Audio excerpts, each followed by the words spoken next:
और देखिए parts of speech में सिर्फ पार्ट्स ऑफ स्पीच बोलने से एक ही टॉपिक कवर नहीं होता है। स्क्रीन पे आपको कितने सारे टॉपिक दिख रहे हैं, noun, pronoun, verb, adjective, adverb, preposition, conjunction, interjection. इसमें सभी टॉपिक्स को मैं इसी वीडियो में आपको सिखाने वाली हूँ। कौन बोलता है कि वर्ब जरूरी नहीं है, और वर्ब को मैं इतनी अच्छे से क्लियर करने वाली हूँ ना, आज तक आपने वैसे नहीं सीखा होगा जिस तरीके से मैं आज आपको वर्ब सिखाने वाली हूँ, जो जो चीजें सिखाने वाली हूँ। नाउन भी बहुत अच्छे से क्लियर करवाऊंगी, प्रीपोजिशन, कंजंक्शन, एडजेक्टिव, एडवर्ब, सभी चीज अच्छे से क्लियर करवा दूंगी। अगर आप बेसिक है या एडवांस लर्नर है, सभी के लिए ये वीडियो बहुत ही यूजफुल है, क्योंकि बहुत सारा है। जैसे मैं एक सेंटेंस आपको देती हूँ, ठीक है, मैं एक सेंटेंस देती हूँ, Ram is a good boy. Ram is a good boy. चलिए ये सेंटेंसेस में मैं अगर बोलूंगी कि सेंटेंसेस में क्या नाउन है, क्या प्रोनाउन है, क्या एडजेक्टिव है, क्या प्रीपोजिशन है, क्या आर्टिकल्स है, क्या आप समझ पाओगे इसमें? जब तक आपको कॉन्सेप्ट क्लियर नहीं होंगे तब तक आप नहीं समझ पाओगे। चलिए अगर आप इस सेंटेंस को देखकर समझ जाते हो कि क्या क्या है, लेकिन और भी बहुत सारे ऐसे सेंटेंसेस हैं जो आप नहीं समझ पाओगे, ठीक है, तो आपको सभी चीजें अच्छे से कवर होनी चाहिए।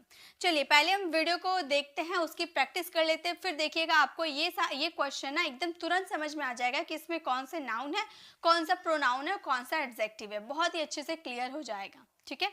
तो चलिए सबसे पहले स्टार्टिंग हम करेंगे नाउन से। हमारा फर्स्ट यही है और हम नाउन से स्टार्ट करेंगे। नाउन को पूरा क्लियर करवा दूंगी, प्रैक्टिस करवा दूंगी, फिर हम प्रोनाउन में जाएंगे, ठीक है। नाउन स्टार्टिंग होती है नाउन से। नाउन मतलब होता है संज्ञा, नाउन मतलब होता है संज्ञा। अगर मैं आपसे पूछ रही हूँ कि नाउन क्या है, तो आप बोलने लगोगे नाम, जगह, आप लंबा चौड़ा डिफिनेशन दोगे। तो लंबा चौड़ा डिफिनेशन की जरूरत नहीं है, आपको सिर्फ इतना याद रखने हैं, अगर आप किसी थिंग्स का नेम बोलते हो, किसी आइडिया की बात करते हो, किसी एनिमल्स, किसी प्लेस या पर्सन की बात करते हो, वो सारे नाउन। डिफिनेशन हम बचपन से रटते आए, तो क्या नाउन हमें समझ में आ गया है? नहीं, नाउन हमें तब समझ में आएगा जब हमें इस इजी वे में समझेंगे। तो मैं तो काम करती हूँ आपको हर चीज इजी वे में सिखाने की, तो यहाँ भी मैं आपको इजी वे में सब कुछ क्लियर करूंगी। सबसे पहले नाउन को पहचानने का 3 तरीका है, सी, फील, टच। अगर आपने ये सी, फील, टच सीख लिया, यानी कि आपने नाउन सीख लिया। सी मतलब क्या होता है? सी मतलब होता है देखना, है ना। अब जो चीज आप देख सकते हो, जो भी चीज आप देख सकते हो, अब आप आंख उठा के सब तरफ देखिए, आप क्या क्या देख सकते हो। तो जो चीज आपको दिखाई दे रहा है वो सभी नाउन है, चाहे वो इंसान हो, चाहे वो जानवर हो, चाहे वो टेबल, चेयर, सोफा वगैरह कुछ भी हो, वो सभी नाउन है, क्योंकि हम उन्हें देख सकते हैं।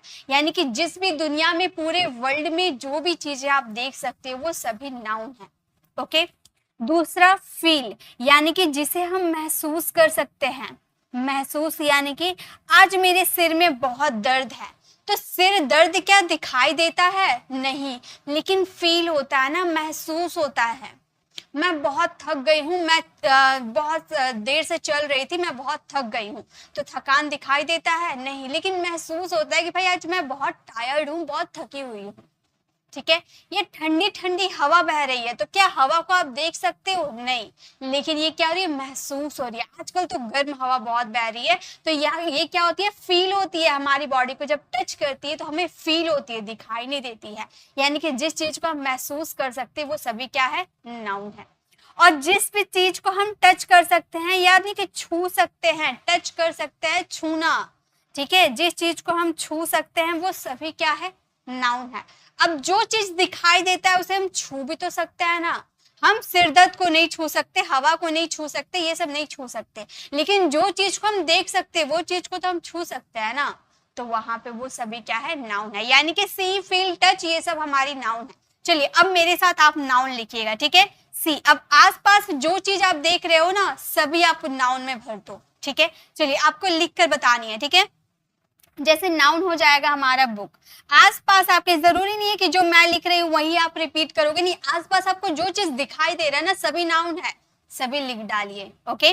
बुक हो जाएगा, टेबल हो जाएगा, फैन दिखाई देता है, फैन हो गया, कबर्ड हो गया, कबर्ड भी हमें दिखाई देता है, कबर्ड हो गया, टीवी हो गया, टीवी भी हम देख सकते हैं, चेयर हो गया, सोफा हो गया, इस तरह से बहुत सारी चीज, यानी कि जो भी चीज आप देख सकते हो ना वो सभी नाउन, या इंसान ही हो गया वो भी नाउन है। ठीक है, अब बात करेंगे फील। अगर आप डिटेल में नाउन को जानना चाहते हो ना, यानी कि नाउन में ये जो थिंग्स हो गया, आइडिया हो गया, सब डिटेल में जानते हो, नाउन के भी टाइप होते हैं। तो अगर आप प्रॉपर तरीके से जानना चाहते हो, नाउन के 2 टाइप होते हैं, प्रॉपर नाउन, कॉमन नाउन। अगर इसे ढंग से आप सीखना चाहते हो तो मेरी 30 डेज की जो मैंने लाइव में कोर्स करवाया था ना, 30 डेज के कोर्स में आप डे 4 में चले जाइएगा। डे 4 में आपको नाउन का डिटेल वीडियो मिल जाएगा। यहाँ पे बस मैंने आपको बेसिक चीजें कवर करवाई है, बस इतना याद रखिए ना, सी फील टच हो गया नाउन कंप्लीट। फील, आप क्या क्या फील कर सकते हो? हवा यानी कि एयर को हम फील कर सकते हैं। सॉफ्टनेस, कोई चीज बहुत मुलायम है, ये हम क्या कर सकते हैं, ये हम महसूस कर सकते हैं। ठीक है। ऑनेस्टी, किसी की ऑनेस्टी, वो ईमानदार है, वो दिखाई नहीं देगा लेकिन उसे महसूस कर सकते हैं। ठीक है। या तो आप यूज कर सकते हो इलनेस, है ना, इलनेस हमें दिखाई नहीं देता लेकिन हम महसूस कर सकते हैं। इससे बहुत सारी चीजें होते हैं। टच, जिसे आप छू सकते हो। अब मैं पेड़ को छू सकती हूँ, यानी कि पेड़ क्या है, नाउन है।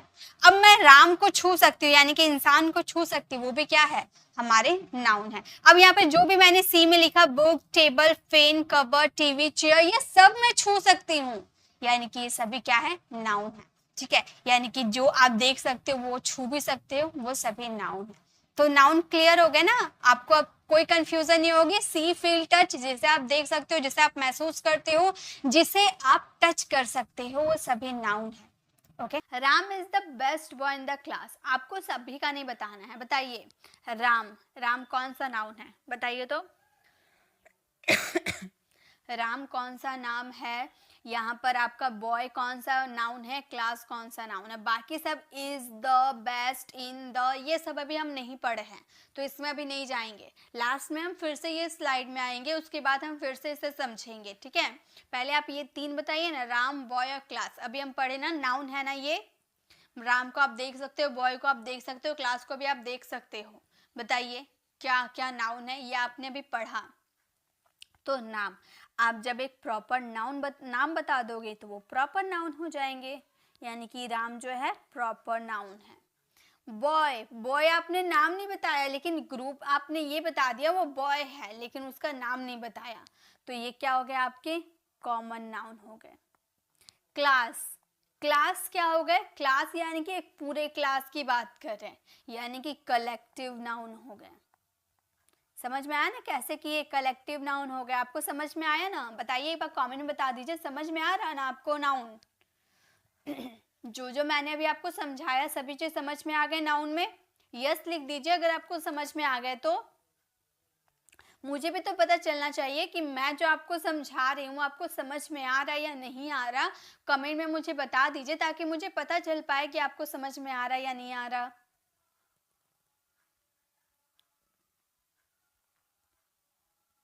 ओके चलिए, नेक्स्ट है sympathy is better than gold. बताइए, इसमें मैं आप लोगों के लिए अभी आसान कर देती हूँ लेकिन पूरा जब करवा दूंगी ना तब आसान नहीं करूंगी, कुछ आपको हार्ड में उसका जवाब देना होगा। तो यहाँ पे सिंपैथी एक हो गया आपका, गोल्ड आपका हो गया। बताइए क्या है, सिंपैथी और गोल्ड कौन सा नाउन है ये बता दीजिए मुझे। बता दीजिए कौन से नाउन हो गए।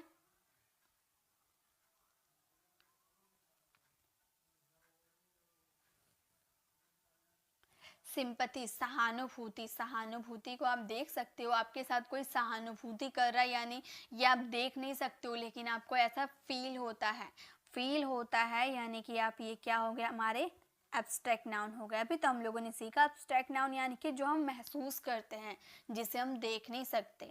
ठीक है। गोल्ड, गोल्ड क्या हो गया हमारे मटेरियल नाउन। देखिए गोल्ड यानी कि आपका बना हुआ सोने का गहना, सोने का कड़ा, सोने का जो भी होगा तो वो आपका अलग अलग पार्ट में मैं नहीं बोल रही हूँ। गोल्ड एक लिक्विड पदार्थ होता है, राइट, एक लिक्विड होता है, लिक्विड से ही बनता है आपका सोने का जो भी सामान होता है, लिक्विड से ही वो बनता है। तो लिक्विड हो गया गोल्ड आपका। गोल्ड को क्या आप गिन सकते हो, नहीं, लेकिन उसे माप तौल सकते हो। तो जिसे हम माप तौल सकते हैं वो हमारे कौन से नाउन हो गए, वो हमारे मटेरियल नाउन हो गए। तो कभी भी आप ये मत बोलिएगा कि आप गोल्ड को गिन सकते हो, वो गोल्ड को गिन नहीं सकते आप, ठीक है।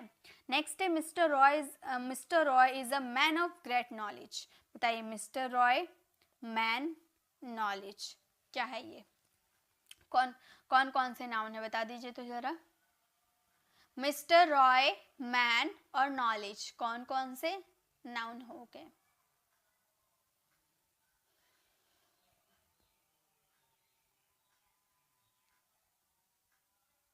देखिए जो मिस्टर रॉय है ये नाम है तो ये हमारे प्रॉपर नाउन हो गए, है ना। मैन, मैन आपके दो नाउन हो गए। पहला तो आप कॉमन में से काउंट कर सकते हैं, राइट, कॉमन नाउन हो गया। और मैन को आप गिन भी तो सकते हो ना, मैन को आप गिन सकते हो ना। यहाँ भी ये जो बॉय है ना ये आपका काउंटेबल नाउन भी हो गया क्योंकि बॉय को आप गिन सकते हो, तो मैन को भी आप गिन सकते हो, तो ये काउंटेबल नाउन हो गया। कॉमन नाउन तो वे काउंटेबल नाउन भी हो गए, ठीक है। नॉलेज ज्ञान है या नहीं है ये हम महसूस करते हैं, तो ये हमारा एब्स्ट्रैक्ट नाउन हो गया। और एक नाउन होते हैं, कौन से नाउन होते हैं? अनकाउंटेबल नाउन होते हैं। इसे आप कभी गिन नहीं सकते हो, ठीक है, इसे आप कभी गिन नहीं सकते हो, ये अनकाउंटेबल हो गए। ओके, तो ये 3 प्रैक्टिस के क्वेश्चन थे। अब यहाँ हो गए हमारे noun clear. Okay, noun clear हो गया, पूरे हम लोग नाउन के जड़ तक गए, पूरे नाउन को एकदम क्लियर कर लिए। अब हम बढ़ते हैं प्रोनाउन की तरफ। प्रोनाउन भी एकदम पूरे अच्छी तरह से समझा दूंगी। प्रोनाउन क्या है? A pronoun is a word used instead of a noun. Pronoun वह शब्द है जो किसी नाउन के बदले प्रयुक्त किए जाते हैं। बताइए हमारे जो प्रोनाउन है वो क्या हो सकते हैं? मान लीजिए मैं यहाँ एक स्पीच रेडी करना चाहती हूँ, मेरा फ्रेंड है राम, मेरा फ्रेंड है और राम को लेकर मैं एक स्पीच रेडी करना चाहती हूँ। तो जब मैं एक स्पीच लिखूंगी तो सबसे पहले बोलूँगी कि Ram is my friend. Okay, चलिए एक स्पीच रेडी करते हैं। हम बोलेंगे Ram is my friend, Ram is my friend, Ram मेरा दोस्त है। उसके बाद मैं बोलूँगी कि राम मेरे क्लास में पढ़ता है, तो मैं बोलूँगी Ram reads in my class, Ram reads in my class. उसके बाद मुझे बोलना है कि राम आज अनुपस्थित है यानी कि एब्सेंट है, तो मैं बोलूँगी Ram is absent, Ram is absent today. क्योंकि राम बीमार है, बिकॉज के स्पेलिंग गलत है, बिकॉज राम इज इल। तो यहाँ मैंने एक राम पे स्पीच लिखा, 2 लाइन का लिखा, उतना नहीं जा रही हूँ, बहुत लंबा वीडियो हो जाएगा। Ram is my friend, Ram मेरा दोस्त है, Ram reads in my class, Ram मेरे क्लास में पढ़ता है, Ram is absent today because Ram is ill, Ram आज अनुपस्थित है क्योंकि राम बीमार है। तो अब हर जगह देखिए यहाँ पे मैंने क्या किया है, बड़ा भद्दा सा मैंने सेंटेंस बनाया है, बहुत भद्दा सा मैंने एक स्पीच रेडी किया है। राम राम राम राम, हर जगह मैंने राम यूज कर दिया। तो क्या आप राम के बारे में 3-4 लाइन लिखना चाहते हो तो हर लाइन में क्या बार बार राम राम राम राम घुसाते जाओगे? क्या आप सब में राम राम ऐड करते जाओगे? नहीं, ऐसे करोगे ना आपका स्पीच पूरा भद्दा सा आपका स्पीच बन जाएगा, उसे आप कभी यूज नहीं कर पाओगे। इसीलिए यहाँ जो बार बार नाउन का यूज किए, राम क्या है? नाउन है, ठीक है, राम नाउन है ना, प्रॉपर कॉमन अभी नहीं देख रहे हैं। राम क्या है? एक नाउन है, और नाउन को बार बार आप यूज नहीं कर सकते स्पीच में। आपको बार बार यूज ना करना पड़े इसकी बदले हम नाउन को रिप्लेस कर प्रोनाउन का यूज करते हैं। आप स्पीच रेडी करोगे, सबसे पहले आप नाउन का जिक्र करोगे, उसके बाद आपका स्पीच आगे बढ़ते जाएगा और जहाँ पे नाउन आएगा वहाँ रिप्लेस करके आपको प्रोनाउन बैठाना है। तो चलिए ये जो स्पीच मैंने रेडी किया है ना, इसमें आप प्रोनाउन को ऐड करके बताइए मुझे। जहाँ जहाँ मैंने अंडरलाइन किया है ना राम, वहाँ पे आपको चेंज करके आपको प्रोनाउन यूज करना है। बताइए तो क्या होगा? प्रोनाउन क्या होते हैं? ही, सी, इट या किसी का नाम, ये जो होता है ना, ये हमारे सब होते हैं प्रोनाउन। देखिए इसे अगर हम रेडी करने जाएंगे तो हम बोलेंगे Ram is my friend. First में तो आपको राम का जिक्र करना है, तभी तो आपको पता चलेगा कि कौन आपका फ्रेंड है, किसके बारे में आप बताना चाहते हो, ठीक है। अब सेकंड जो हम राम का यूज़ किए, वहाँ पर ही का भी तो यूज़ कर सकते थे। हम बोलेंगे ही reads in my class, he reads in my class. उसके बाद फिर से राम का जिक्र किए तो उसे हटाकर हम ही का यूज़ करेंगे। He is absent today, he is absent today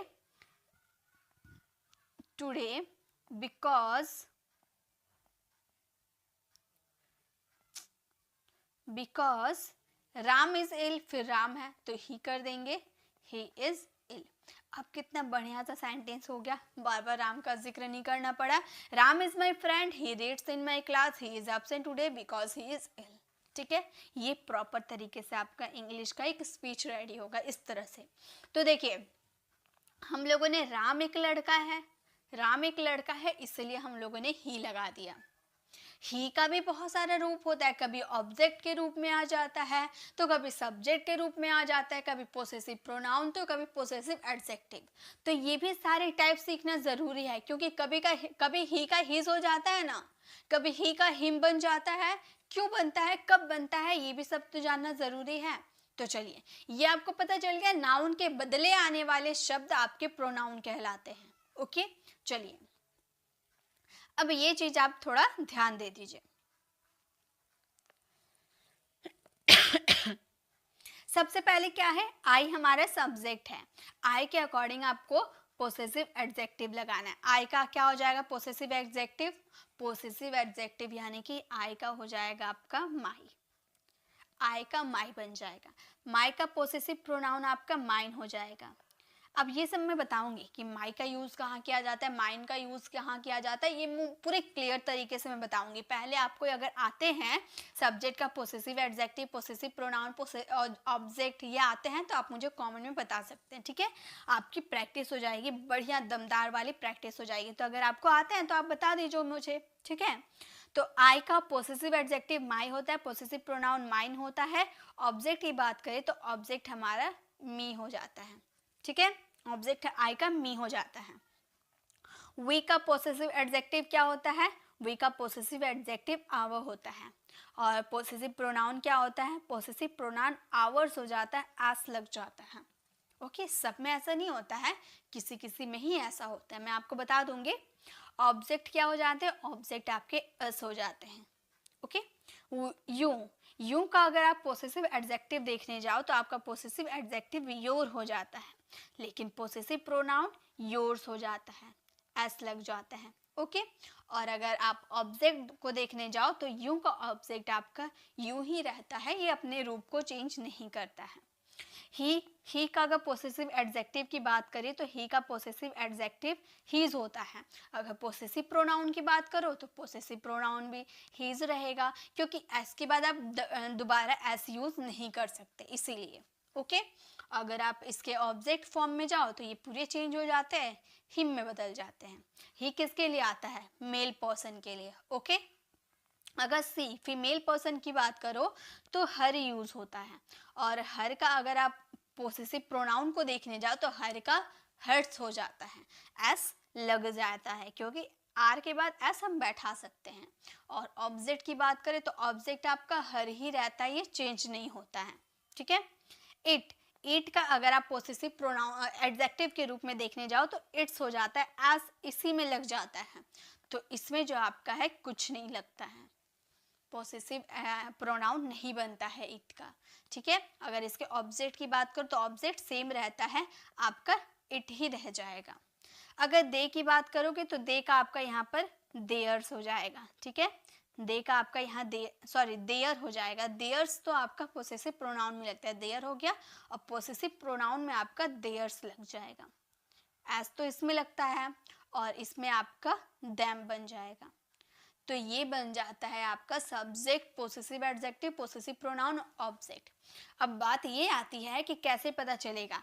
I का मतलब होता है मैं, ठीक है। ये तो इस पर डिटेल में वीडियो बना रखी हूँ, वैसे मैं ये जो प्रोनाउन है ना, ये इंग्लिश ग्रामर का ऐसा टॉपिक है ना जिसमें अगर आप अच्छे से सीखते नहीं हो तो आप बहुत गलत कर सकते हो। प्रोनाउन को अधिकतर स्टूडेंट इग्नोर कर देते हैं बेसिक कॉन्सेप्ट समझकर। ये बेसिक नहीं है, ये अगर आप बेसिक से इंग्लिश सीखना चाहते हो ना तो ये बेस्ट टॉपिक है, आपको इंग्लिश ये भी बुलवा सकता है, ऐसी टॉपिक है प्रोनाउन। तो इस पे तो मैं इतना एक स्लाइड में मैं बता दूंगी आपको समझ में आ जाएगा, ऐसा कुछ भी नहीं है। इस पे डिटेल में वीडियो लाऊंगी जिसमें आपको एकदम बढ़िया तरीके से प्रोनाउन सिखाऊंगी, क्योंकि प्रोनाउन से भी आप इंग्लिश बोल सकते हो। ठीक है, ये चीज आपको समझ में आ गया ना कैसे क्या बने। तो देखिए एक बता देती हूँ, आई का मतलब होता है मैं, माई का मतलब होता है मेरा, और माइन का मतलब भी होता है मेरा। लेकिन कंफ्यूजन तब आती है कि माई कहाँ यूज करे, माइन कहाँ यूज करे, क्योंकि दोनों का हिंदी मीनिंग होता है मेरा। जैसे कि मैं एक सेंटेंस आप लोगों के लिए लिखती हूँ, ठीक है, आप मुझे बताना क्या होगा। जैसे मैं बोलूं वह घर मेरा है, मेरा है, ठीक है। स्क्रीन पे आपको क्वेश्चन दिख रहा ना, एक क्वेश्चन है वह मेरा घर है, वह मेरा घर है। अब आप दोनों मुझे ट्रांसलेट करके बताइए तो क्या होगा, किसका आंसर क्या होगा, किसे किसे आते हैं बता दीजिए तो एक बार। वह घर मेरा है, वह मेरा घर है, दोनों सेंटेंस दे एक ही है, लेकिन लिखने का तरीका अलग है। तरीका चेंज होने से वर्ड भी चेंज हो जाते हैं, ठीक है। तो देखिए पोसेसिव एडजेक्टिव का मतलब होता है इसके बाद आपके नाउन आने चाहिए, इसके बाद आपका नाउन आना चाहिए, लेकिन पोसेसिव प्रोनाउन का मतलब ये इसके बाद कोई नाउन नहीं आएंगे। प्रोनाउन है ना, इसके बाद कोई नाउन नहीं आ सकते हैं। तो यहाँ पे वह के लिए हम पहले लगा देंगे दिस, लगा देते हैं, ठीक है।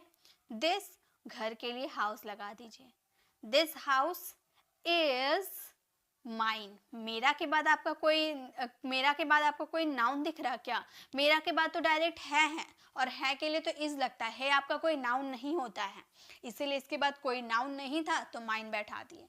लेकिन वह के लिए यहाँ पे लगा दिए, सॉरी दैट लगाएंगे ना, वह है दैट लगाएंगे, दैट लगा दिए, दैट के बाद इज लगा दिए। अब देखिए यहाँ पे मेरा के बाद आपका नाउन है घर, घर को आप देख सकते हो ना, घर आपका नाउन है। तो यहाँ मेरा के बाद आपका नाउन है, तो यहाँ पे आपको मेरा के लिए माइन लगाना होगा और माइन हाउस लिखना होगा, माई हाउस लिखना होगा, ठीक है। That is my house. ये चीज क्लियर है ना, ये चीज आपको क्लियर होने चाहिए। अब आपको समझ में आ गया होगा कि आपको कब कहाँ पर किसका यूज करना है, ठीक है। चलिए अब इसके थोड़े से एग्जाम्पल हम प्रैक्टिस कर लेते हैं, उसके बाद हमें ये क्लियर हो जाएंगे। अब स्क्रीन पे आपको क्वेश्चन दिख रहे होंगे, अगर आपको ये समझ में आ गया तो फटाफट आप बनाना स्टार्ट कर दीजिए। चलिए स्टार्ट कर दीजिए बनाना, कैसे कैसे बनाएंगे।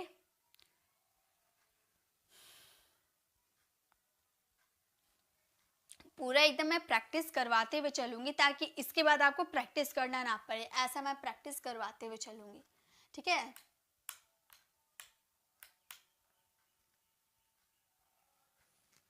ओके चलिए प्रोनाउन, जैसे कि यह मेरी पुस्तक है, तो मेरी के बाद यहाँ पर आपका नाउन आ रहा ना, तो इस सेंटेंसेस को हम बोलेंगे this is my book, this is my book, ठीक है। अगर आपको बोलना हो यह हमारा स्कूल है, तो हमारा के बाद भी नाउन है। जैसे माई और माइन में मैंने फर्क बताया ना, बिल्कुल इसमें भी वही फर्क होगा, हमारा हो तुम्हारा हो जो भी हो सब में यही चीज अप्लाई होगा। तो हमारा आवर था, आवर का आवर्स हो जाता था प्रोनाउन, तो यहाँ पे तो आपका यहाँ पे आपका हमारा के बाद नाउन है ना, यानी कि हमारा के लिए आवर यूज होगा। देखिए इसके बाद आपका नाउन यूज होगा ना, तो हमारा के बाद नाउन है, सॉरी नाउन है, तो नाउन रहने पे आवर का यूज करेंगे। तो हमारा ये सेंटेंस कैसे बन जाएगा, हमारा ये सेंटेंस होगा this is our school, our school, this is our school, okay. Next है वह तुम्हारा कुत्ता है, तो तुम्हारा के बाद तो हमारा नाउन है, तो इस सेंटेंसेस को हम कैसे बोलेंगे, हम बोलेंगे that is your dog। अगर यहाँ पे नाउन नहीं रहता तो yours लगा देते, ओके। यह उसकी, पुरुष पुल्लिंग की बात करेंगे, यानी कि मेल की बात करेंगे, गाय है तो मेल उसकी के लिए, मेल के लिए, ठीक है, मेल यानी कि ही का क्या हो जाता है, यहाँ देखिए इसके भी बाद नाउन है ना, नाउन है ना, तो क्या हो जाता है, हिज के बाद हिज ही रह जाता है, कोई चेंज नहीं होता है। हिज के बाद आपका नाउन है तो हिज ही रहेगा, इसमें कोई चेंज नहीं होता है। ओके, तो हमारा सेंटेंस क्या बन जाएगा, हम बोलेंगे this is his cow, his cow, this is his cow. Okay, next है यह उसकी गाय है, यहाँ स्त्री की बात कर रहे हैं, यानी कि यहाँ पर स्त्री है तो हर का यूज करेंगे, राइट। आप देख लीजिएगा, तो हम बोलेंगे this is her cow, this is her cow. Next है वह उन लोगों का गांव है, उन लोगों यानी कि उन लोगों के बाद गांव है ना, यानी कि ये भी हमारा नाउन के रूप में यूज होगा, पोसेसिव एडजेक्टिव के रूप में यूज होगा। उनका यानी कि दे का क्या था, देयर था ना, दे का देयर। तो हम इस सेंटेंसेस को बनाएंगे that is their, that is their village, that is their village. Okay, next ये उसके, इसकी पूछ है, ये इसकी पूछ है। मान लीजिए देखिए जब हम क्या करते हैं ना, किसी एनिमल की बात करते हैं तो वहाँ पे हम इट्स का यूज़ कर देते हैं, इट का यूज़ कर देते हैं। लेकिन अगर आप एक जानवर को इंसान के रूप में दिखाना चाहते हैं तो वहाँ ही सी का यूज़ आप कर सकते हो। लेकिन चलिए हम इट कॉन्सेप्ट को भी सीख लेते हैं। ऐसे तो आप अगर जानवर को एक इंसान की तरह ट्रीट करते हो ना तो वहाँ पर ही सी इसका भी यूज़ कर सकते हो आप। लेकिन अगर आप नॉर्मल अगर आप देखने जाओ तो वहाँ इट का भी यूज़ कर सकते हो। तो यह है, यानी कि इसके लिए तो पहले हम दिस लगाएंगे, हम बोलेंगे दिस इज इट्स टेल, पूछ यानी कि टेल। ओके, नेक्स्ट है यह मेरी पुस्तक है, बताइए क्या होगा। यहाँ देखिए ये लिखा हुआ है, ये मेरी पुस्तक है, ये के लिए क्या होता है, ये के लिए होता है दीज, यह के लिए दिस और ये के लिए दीज, ठीक है। और दीज के साथ हमेशा आर लगता है, ये चीज आप भूलिएगा नहीं। These are my books, these are my books. तो ये हो गया हमारे प्रोनाउन के प्रैक्टिस और हो गया प्रोनाउन क्लियर। समझ में आ गया प्रोनाउन, बस इतना ही है प्रोनाउन। लेकिन इस पे भी डिटेल में वीडियो लाऊंगी क्योंकि प्रोनाउन को समझना भी बहुत ही ज़्यादा ज़रूरी है इंग्लिश बोलने के लिए, तो इस पे डिटेल में वीडियो लाऊंगी फिर कभी। अभी हम मेन टॉपिक्स को कवर कर लेते हैं, चलिए अब आगे बढ़ते हैं। सो नेक्स्ट है हमारे an adjective qualifies a noun a pronoun. Adjective वो शब्द है जो किसी नाउन प्रोनाउन की विशेषता को बताता है, यानी कि उसकी क्वालिटी को बताता है, उसे अच्छे से डिस्क्राइब करके बताता है, उसकी क्वालिटी उसके गुण को बताता है। जैसे यहाँ एक लड़की आपको दिख रही, अब हम इस लड़की की क्वालिटी बताएंगे। देखिए अगर एडजेक्टिव को समझना है तो आपको 3 बातें याद रखनी होगी। First good, second bad and third, यहीं पर लिख देती हूँ, ठीक है, न्यूट्रल। न्यूट्रल क्या होता है, न्यूट्रल मतलब ना अच्छाई ना बुराई। ओके, गुड यानी कि इसकी, ये लड़की की अच्छी अच्छी बातें हमें बतानी है। अब इस लड़की की क्या क्या अच्छी आदतें हैं वो बतानी है। सबसे पहले तो ये लड़की बहुत ही सुंदर है, ठीक है, ये लड़की बहुत ही सुंदर है। पहला इसका क्वालिटी यही हो गया, ब्यूटीफुल।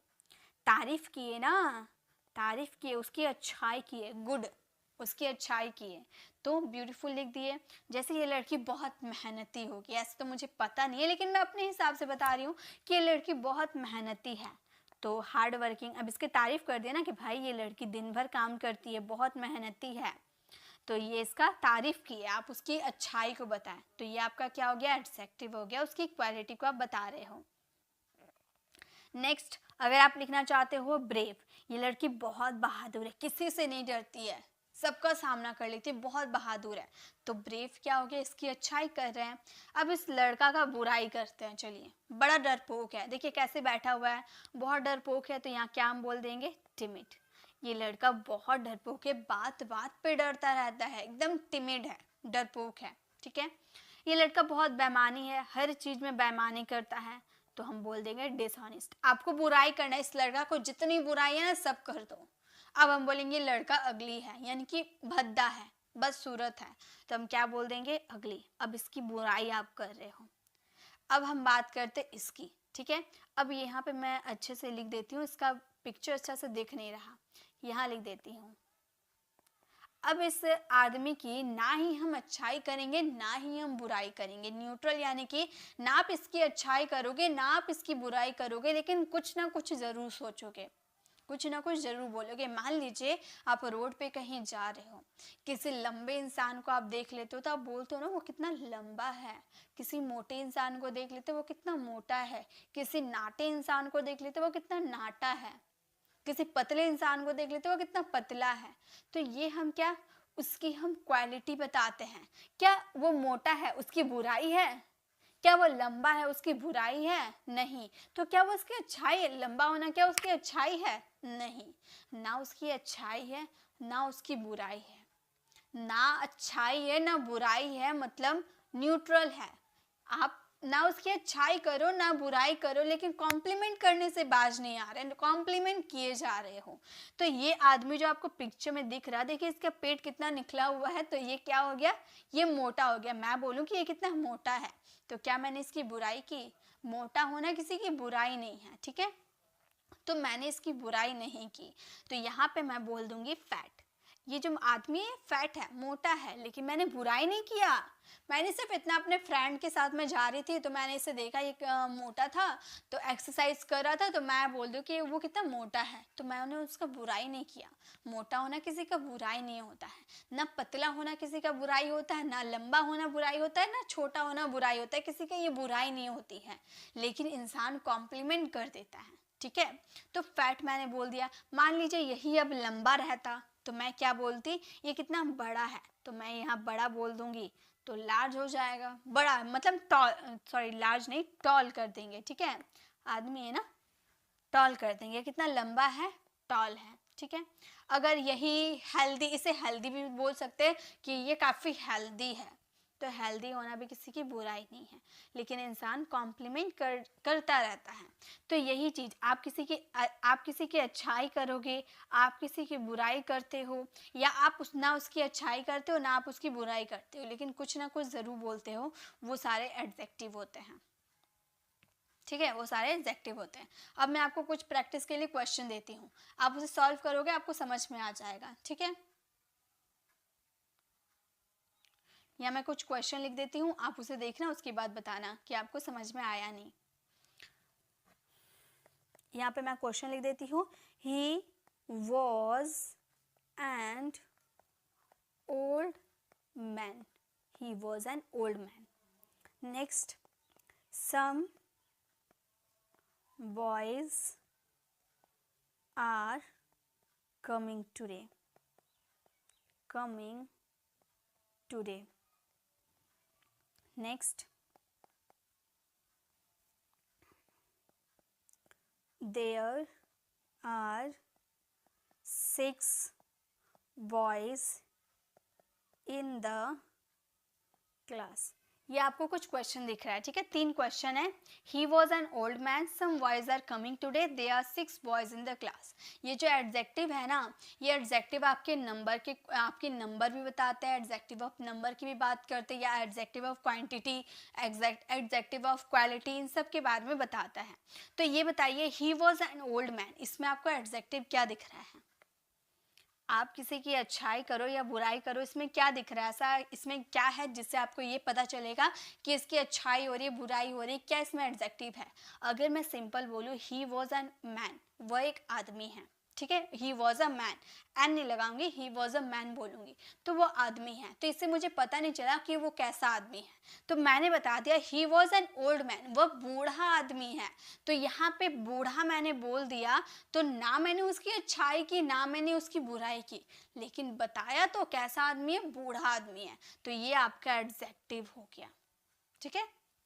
मतलब किसी नाउन को डिस्क्राइब कर दिए, मैन जो है आपका नाउन है, नाउन को हम अच्छे से डिस्क्राइब कर दिए, तो हम क्या बता दिए कि वो क्या है हमारे, मतलब किसी नाउन प्रोनाउन की विशेषता बता दिए कि वो जो नाउन है ना, वो जो मैन है ना, वो बूढ़ा है। अब है some boys are coming today, adjective आपके नंबर को भी बताता है। बॉयज आर कमिंग टुडे, लड़के आज आ रहे हैं, कितने लड़के आ रहे हैं? ये जो लड़के की नंबर को कौन बता रहा है? सम, कुछ लड़के।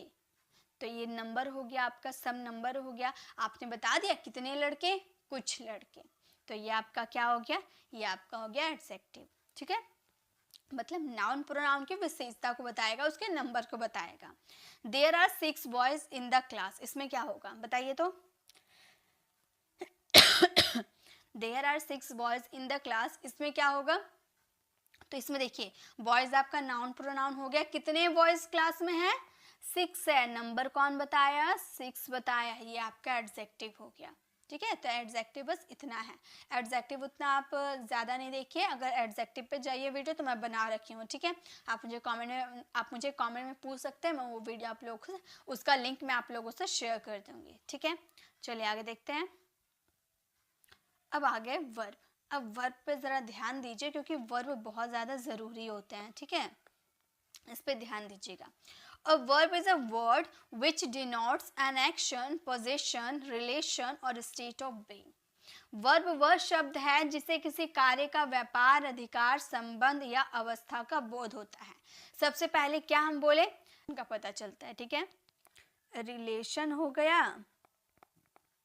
या पोजीशन, इसके बारे में कौन बताता है, वर्ब बताता है। ठीक है, और स्टेट ऑफ बीइंग को भी कौन बताता है, वर्ब बताता है।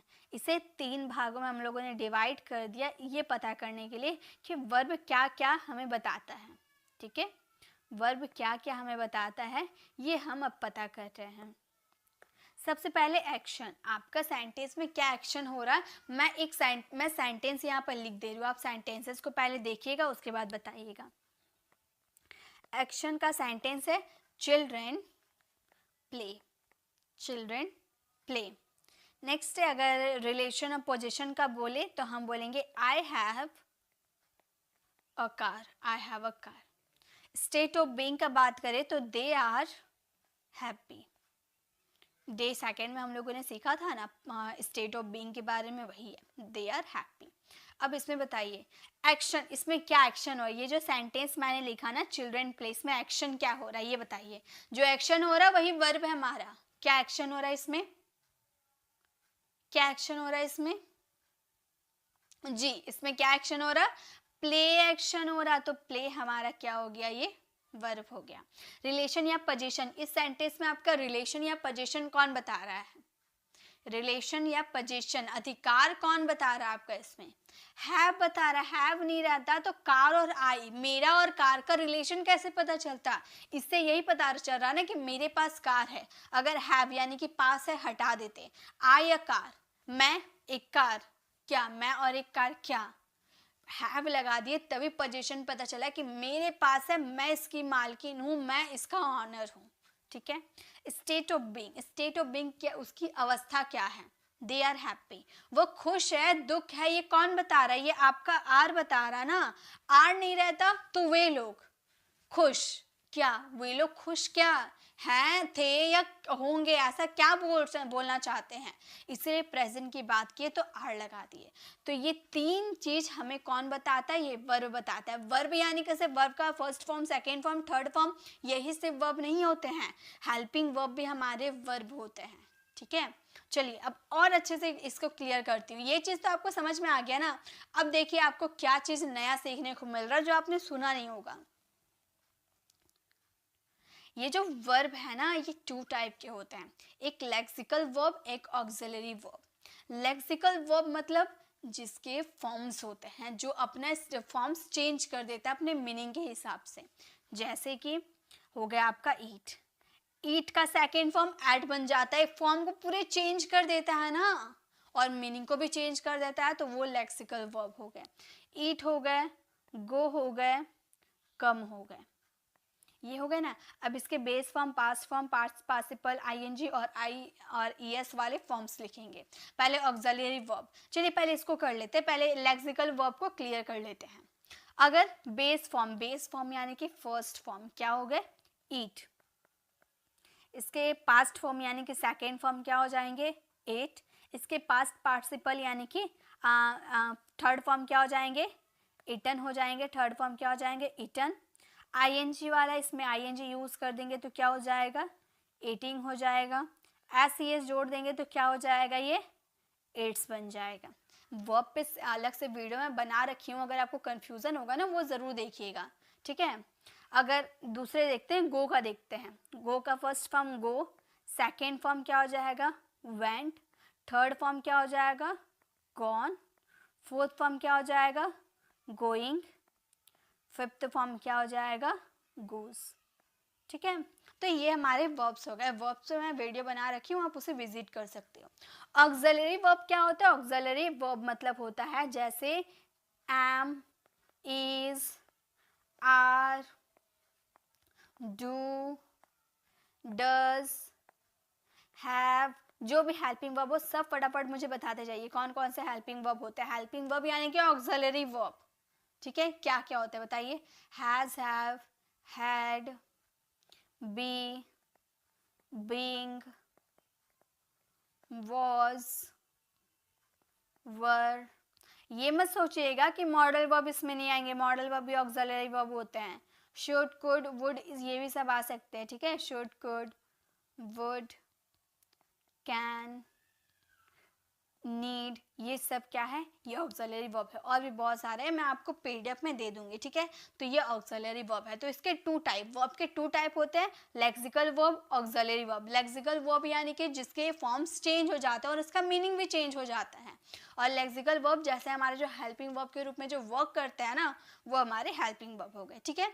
अब इसकी और गहराई में जानते हैं। अब देखिए, हम जानते हैं ना कि इसे हम टू टाइप में डिवाइड करते हैं। अभी तक हम सीख रहे थे main verb, helping verb. Main verb, मैं यहाँ पर एग्जांपल देती हूँ, आप मुझे बताना कि क्या मेन वर्ब है। इसकी रिवाइज करनी है ना, इसकी प्रैक्टिस करनी है, मैं आपको क्वेश्चन देती हूँ, ठीक है।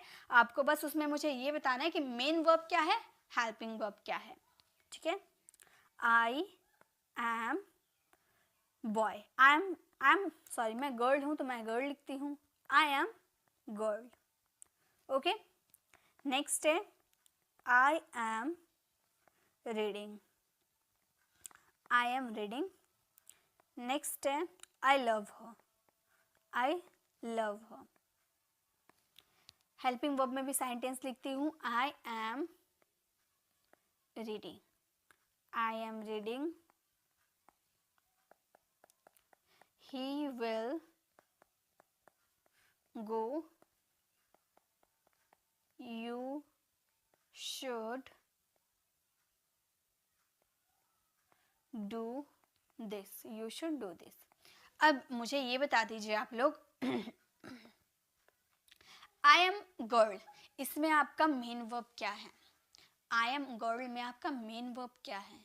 मेन वर्ब वो होता है ना जो सेंटेंसेस में उसका भार को संभाले रहते हैं, मतलब उसको अच्छे से क्लैरिटी देते हैं, उसको अलग नहीं होने देते हैं, जोड़ कर रखते हैं। ये मेन वर्ब होते हैं, सेंटेंसेस में मदद करते हैं, मेन रोल प्ले करते हैं।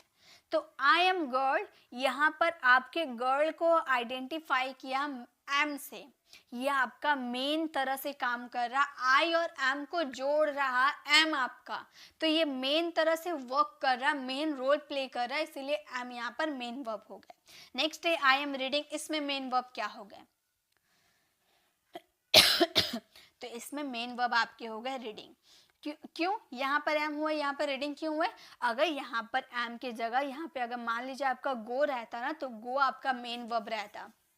मेन वर्ब आपका वो रहता है जैसे कि आपके गो, वेंट, गोन, जो वर्ब्स फॉर्म होते हैं ना, वही मेन वर्ब रहते हैं। लेकिन मेन वर्ब जब सेंटेंस में नहीं होगा तो उसके जगह आप इज़-एम-आर को मेन वर्ब बना दोगे, ठीक है। हेल्पिंग वर्ब को या मेन वर्ब के रूप में प्ले कर दोगे, ठीक है। आई लव हर, इसमें क्या होगा जी, इसमें होगा लव। लव हमारा मेन तरह से वर्क कर रहा है, ओके।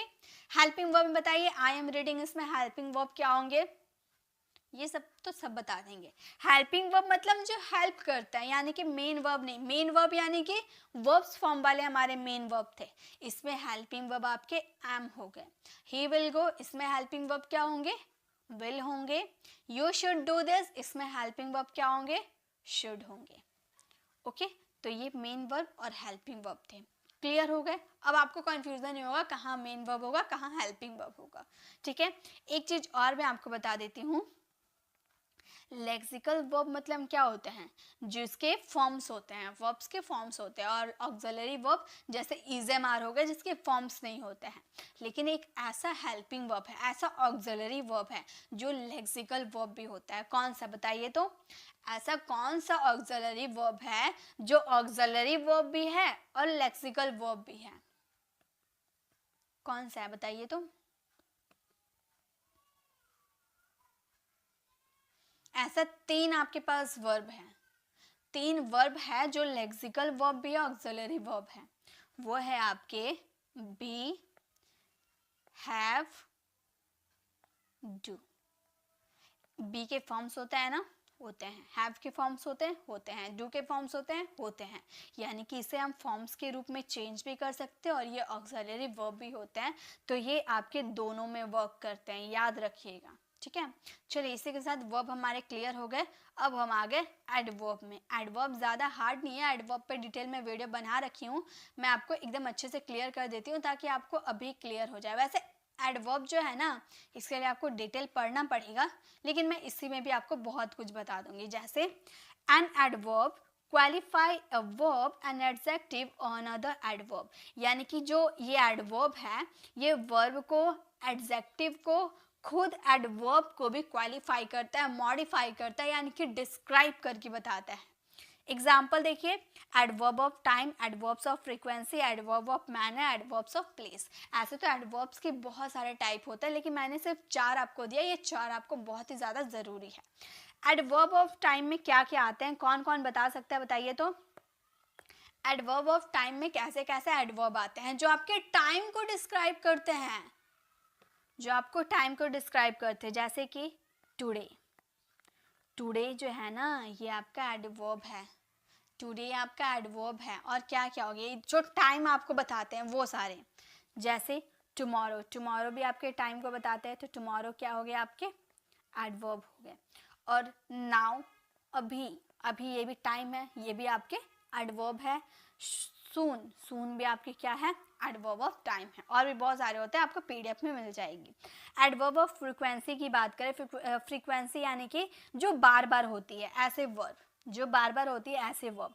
जैसे कि ट्वाइस जो 2 बार होती है, जो बार बार होती है ना, वैसे वाले वर्ब्स को एडवर्ब ऑफ फ्रीक्वेंसी में लिया जाता है।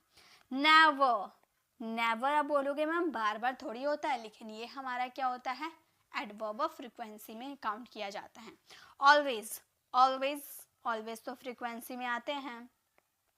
वंस, एक बार जो होता है वो भी एडवर्ब ऑफ फ्रीक्वेंसी होता है। नेक्स्ट एडवर्ब ऑफ मैनर, जो आपके मैनर को बताता है कि आप कोई काम कर रहे हो, किस तरह कर रहे हो। जैसे मैं लिख रही हूँ, कैसे लिख रही हूँ, स्लोली। मैं कैसे लिख रही हूँ, स्लोली, धीरे धीरे। पूजा कैसे लिख रही है, सिर्फ पूजा लिख रही है, इतना बता दिए। कैसे लिख रही है, धीरे धीरे। कौन बताया, एडवर्ब ऑफ मैनर बताया कि कैसे लिख रही है पूजा, धीरे धीरे लिख रही है, ठीक है। पूजा तेज लिख रही है, यानी कि फास्ट लिख रही है। पूजा अच्छे से लिख रही है, यानी कि वेल लिख रही है। पूजा बुरी तरह से लिख रही है, यानी कि बैडली हो गया, ठीक है। तो ये हमारे क्या हो गए, एडवर्ब ऑफ मैनर हो गए। एडवर्ब ऑफ प्लेस की बात करें, प्लेस यानी कि हेयर, देयर, ऐसे होता है ना, ये सब एडवर्ब ऑफ प्लेस हो गए। जैसे कि हेयर, ये आपके एडवर्ब होते हैं। देयर, ये आपके एडवर्ब होते हैं। नियर, ये आपके एडवर्ब होते हैं। आउट, इनसाइड, आउटसाइड, ये सब आपके एडवर्ब होते हैं, एडवर्ब ऑफ प्लेस होते हैं, ठीक है।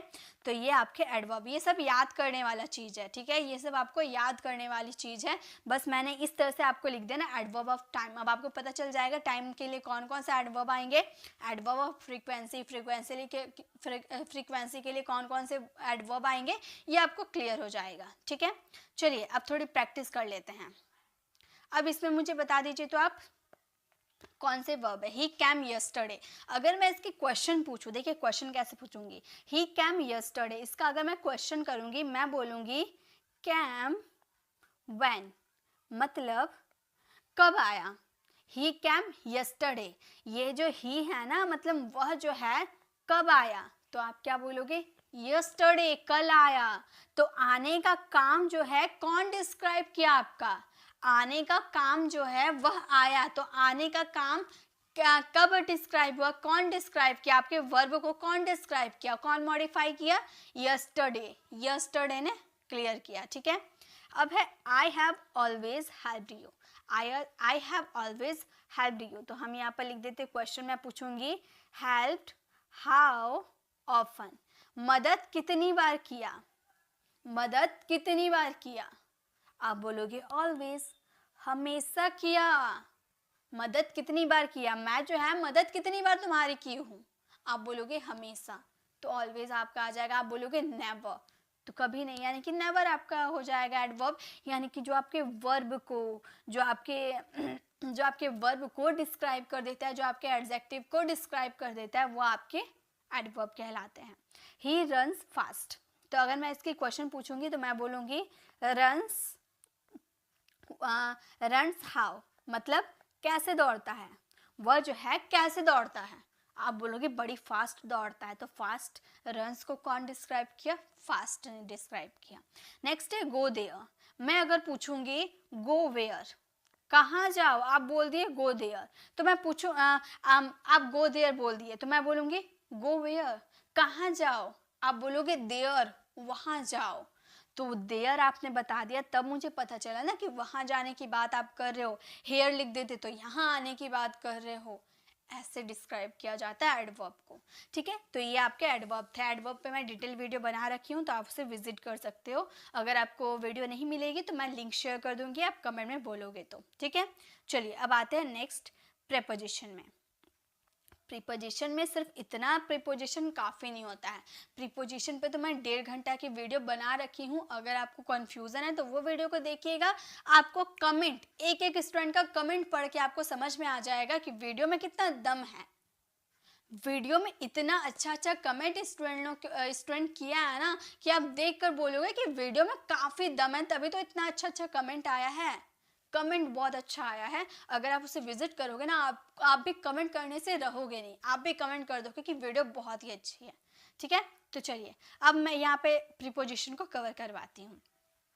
अ preposition is a word placed before a noun or a pronoun to show its relation to some other words in a sentence, मतलब सेंटेंस में जो ये रिलेशन बताता है, रिलेशन। अब मेरे हाथों के ऊपर पेन है, मैं पूछूंगी पेन कहाँ है, पेन और मेरे पेन कहाँ है, तो आप बोलोगे पेन आपके हाथों पे है, तो पेन और मेरे हाथ, पेन का जगह, इसके पोजीशन को कौन बताया, इसके ऊपर रखे, तो इसका मतलब पेन मेरे हाथ पे है, तो बोलूंगी the pen is on my head, the pen is on my head, मतलब पेन जो है मेरे हाथों के ऊपर है, ठीक है। तो ये जो ऑन इन होता है ना, ये हमारे प्रीपोजिशन होता है। जैसे कि प्रीपोजिशन क्या क्या हो सकते हैं, कौन कौन जानते बताइए तो, प्रीपोजिशन क्या क्या होता है, कौन कौन जानते बताइए तो, इन, ऑन, विदाउट, बताइए क्या क्या होते हैं प्रीपोजिशन, आपको आता है तो बताइए, बिफोर,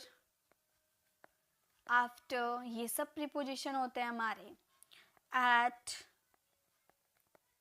इनटू, ऑन, सॉरी यहाँ पर ऑन लिखा है तो मैंने वन लिख दिया है,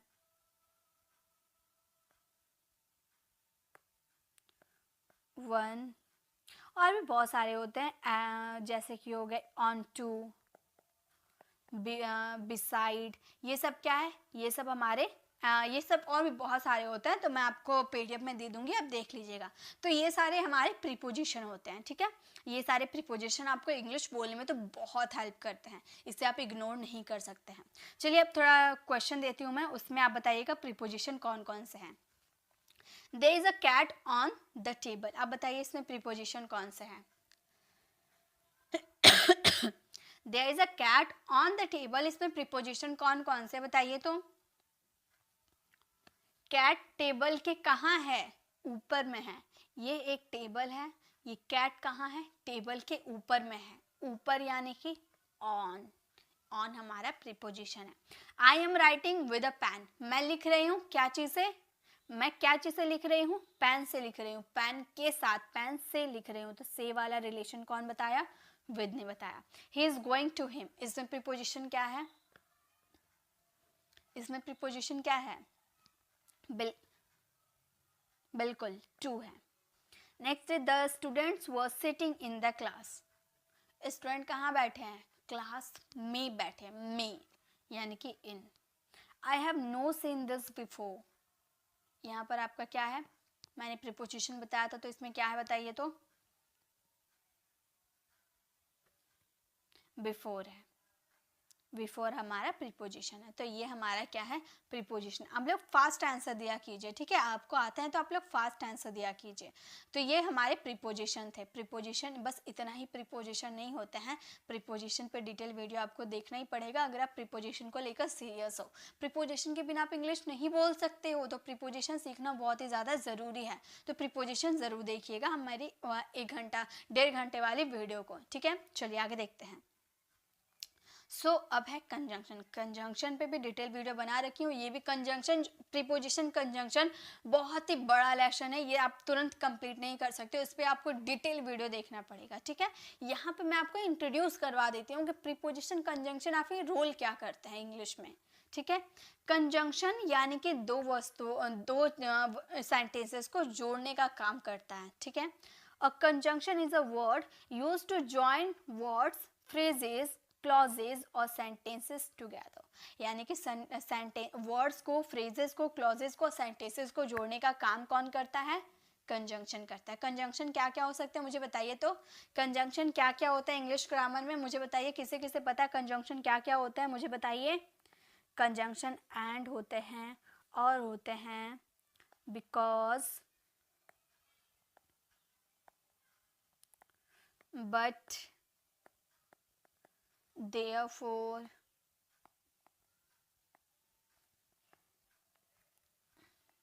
as well as soon as,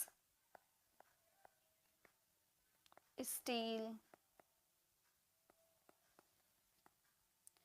या फिर although, ये सब क्या है? ये सब हमारे कंजंक्शन है, ठीक है? कंजंक्शन पे भी कंजंक्शन बहुत सारे होते हैं, बहुत सारे। अगर आप इसे डिटेल में सीखने जाओगे ना 2 घंटा लग जाएगा आपको कंजंक्शन सीखने में। बहुत सारे कंजंक्शन होते हैं और सभी के रूल के साथ आपको उसे सीखना होगा, क्योंकि कभी एज वेल का यूज़ स्टार्टिंग में कर देते हैं, कभी बीच में कर देते हैं, तो सेंटेंस पूरा चेंज हो जाता है। तो वो सब चीज़ें आपको सीखने बहुत ही ज़्यादा ज़रूरी है, ठीक है? तो ये कंजंक्शन थे आपके, ठीक है? कंजंक्शन यही सब होता है। मैं एक सेंटेंस आप लोगों को लिख के देती हूँ, आप मुझे बताइएगा कि उसमें क्या होंगे, ठीक है? मैं सेंटेंस लिख देती हूँ ताकि आपको उसमें बता दीजिएगा मुझे कि कंजंक्शन क्या क्या है। पहला क्वेश्चन हमारे हैं, Ram is poor but honest. इसमें क्या कंजंक्शन है मुझे बताइए, आप लोग बताते हुए चलिए। नेक्स्ट है, you will pass. You will pass if you work hard. Third हमारा सेंटेंस है, I like him. I like him because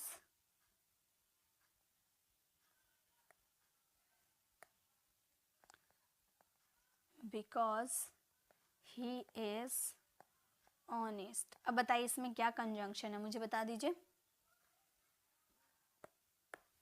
इसमें कंजंक्शन क्या है बताइए? Ram is poor but honest, इसमें कंजंक्शन क्या है? राम गरीब है लेकिन ईमानदार है। तो अगर मैं 2 सेंटेंस बोलती हूँ, Ram is poor, Ram is honest, तो मैंने 2 सेंटेंसेस को आपस में जोड़ दिया, किससे? बट से जोड़ दिया, ठीक है? नेक्स्ट है, you will pass if you work hard. तुम पास हो जाओगे यदि तुम कड़ी मेहनत करोगे। तो 2 सेंटेंस है, तुम पास हो जाओगे, यू विल पास। तुम मेहनत करोगे, यू वर्क हार्ड। यदि तुम मेहनत करोगे, तो ये 2 सेंटेंस जो है आपका, इसे कौन जोड़ा? इफ ने जोड़ दिया, ठीक है? आई लाइक हिम, मैं उसे पसंद करती हूँ, बिकॉज ही इज ऑनेस्ट, क्योंकि वो ईमानदार है।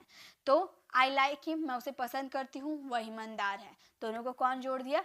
बिकॉज ने। तो एक छोटा सेंटेंस हो गया, I like him because he is honest, मैं उसे पसंद करती हूँ क्योंकि वो ईमानदार है, ठीक है? तो ये हमारे होते हैं conjunction. 2 sentences, 2 words, 2 clauses, 2 phrases को आपस में जोड़ने का काम कौन करता है? कंजंक्शन करता है, ठीक है? चलिए अब लास्ट हमारा एक बच गया, इंटरजेक्शन। उतने ज़्यादा काम नहीं आते लेकिन सीख लेते हैं हम। इंटरजेक्शन का मतलब होता है अचानक आई हुई फीलिंग्स और इमोशन। जैसे an interjection is a word which express some sudden feelings और इमोशन। मतलब अचानक आई फीलिंग्स और इमोशन को क्या बोलते हैं? इंटरजेक्शन बोलते हैं। जैसे कि कोई अच्छा मतलब कुछ अजीब सा चीज़ हम देख लेते हैं तो हम बोलते हैं ना हाय, हिंदी में बोलते हैं ना हाय, तो उसके लिए हम क्या से बोल सकते हैं?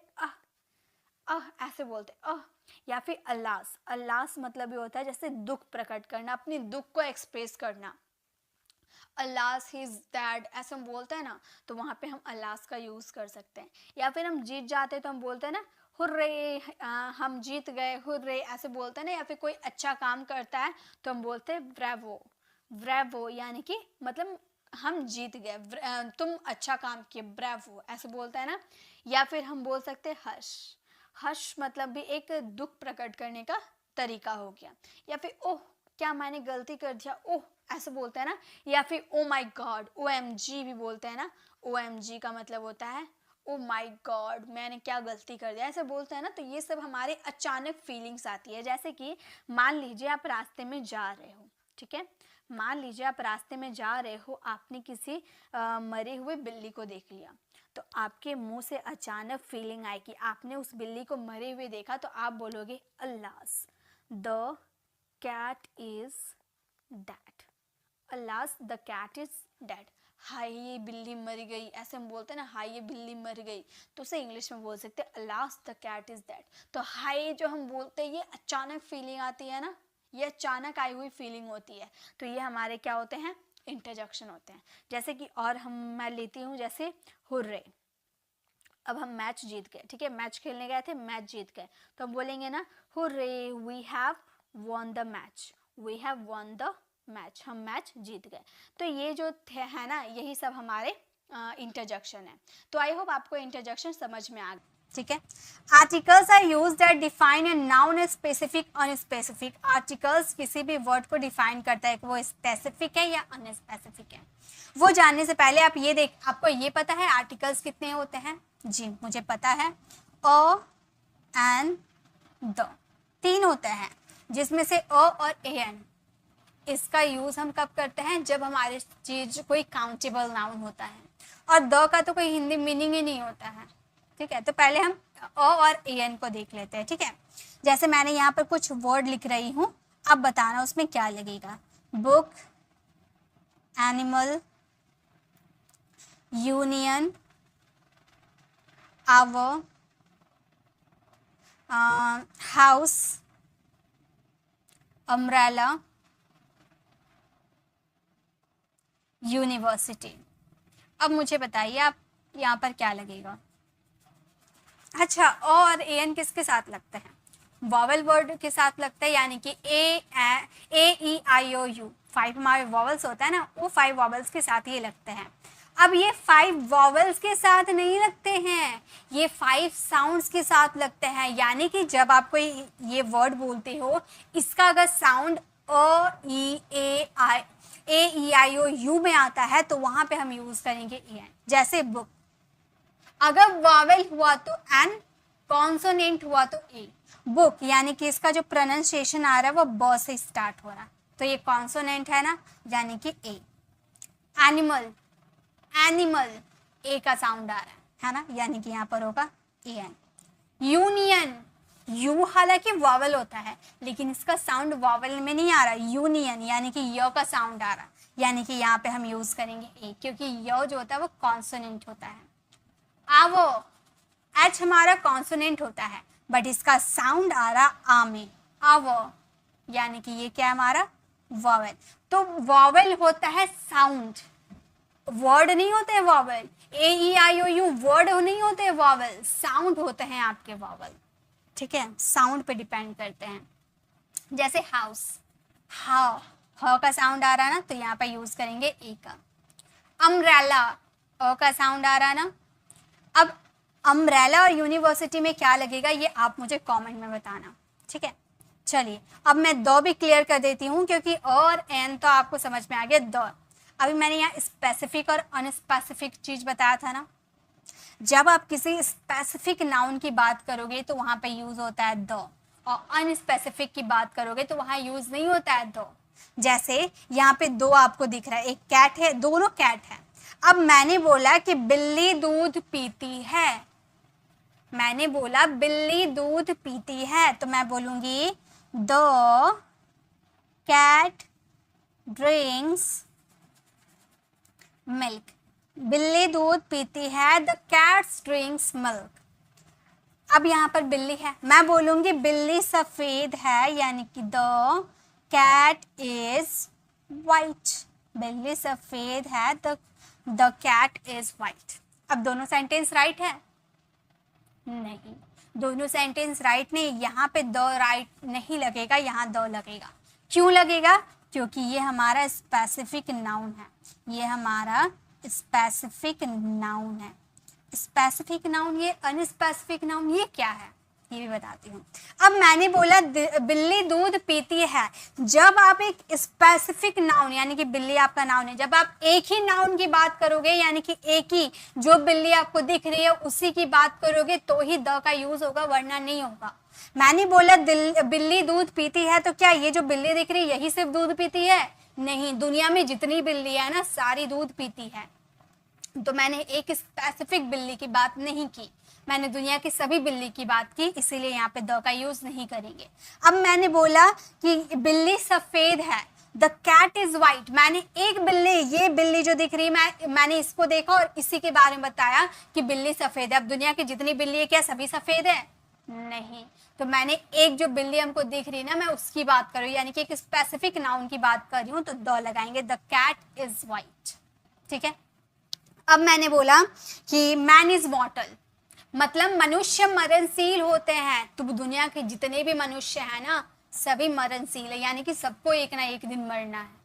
अब मैंने बोला द मैन इज रनिंग, यानी कि मैंने एक मैन को देखा दौड़ते हुए, तो मैंने एक एक्यूरेट, अब ऐसे थोड़ी बोलूंगी मैन इज रनिंग, यानी कि दुनिया के जितने मैन है क्या सब दौड़ रहे हैं? नहीं, मैंने जिसे देखा मैंने उसी के बारे में बोला, तो मैं बोलूंगी द मैन इज रनिंग। समझ में आ गया ना? अब बहुत सारी दिक्कत ये आती है कि मैम दो कब बोले और दी कब बोले। तो गाइस जैसे मैंने यहाँ पे लिखा एप्पल, ठीक है, अब मैंने यहाँ पे लिखा वन एप्पल, नहीं, हाँ वन एप्पल। अब कहाँ पे दो को द बोलेंगे और कहाँ पे दी को बोलेंगे? ठीक है, जैसे मान लो यहाँ पे अगर आपको द, मैंने बस ऐसी एग्जाम्पल से बता रही हूँ। ठीक है, यहाँ पे अगर मुझे द लिखना होगा और यहाँ पे मुझे द लिखना होगा, तो मैं कहाँ पर किसे प्रोनाउंस करूंगी? अब ये एप्पल जो है ये आपका वॉवल है, ए का साउंड आ रहा है ना, वॉवल है, यानी कि हम इसे बोलेंगे दी एप्पल। क्या बोलेंगे? हम ये द नहीं बोलेंगे, हम इसे दी बोलेंगे, यानी कि वॉवल से पहले द आता है तो उसे दी में प्रोनाउंस करेंगे।